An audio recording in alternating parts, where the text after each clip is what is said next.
Je m'appelle Vanusa. Je viens d'une petite ville dans l'état de Minas Gerais, au sud-est du Brésil. J'ai su que j'ai gagné le prix et j'étais vraiment très contente.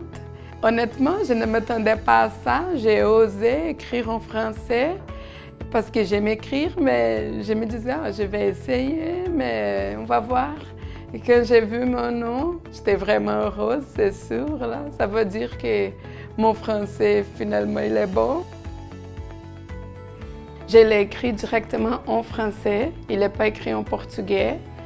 C'est un peu des réflexions que j'ai toujours par rapport à ce que nous, les immigrants, on pense avant d'arriver ici. Quand j'ai pris la décision de déménager, moi avec mon mari, on a commencé à apprendre le français en 2007 et on a émigré au Québec en 2009. Mais quand je suis arrivée ici, j'ai fait aussi la francisation du ministère de l'Immigration pendant 1 an. Et après, je rentrais à l'université à l'UQAM. J'ai tombé amoureuse de la langue et là, j'ai voulu développer mes compétences aussi parce que je suis très exigeante. En tant qu'alphabétisatrice, là, je suis très exigeante pour écrire, pour bien écrire la langue.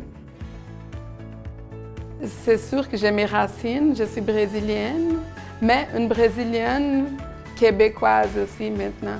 Parce que là, quand je voyage au Brésil, j'adore parler du Québec aussi, j'adore parler du Canada, comment ça se passe ici. C'est comme si je suis entre les deux mondes. J'ai adopté le Québec, mais je garde aussi mes racines. C'est des identités qui font partie de moi maintenant. Je trouve que c'est très important, parler le français, apprendre le français. On se sent bien finalement. Moi, je me sens bien quand je parle aux Québécois, aux Québécoises. Eux, ils sont heureux aussi quand ils voient que j'ai fait des efforts pour parler le français, leur langue maternelle.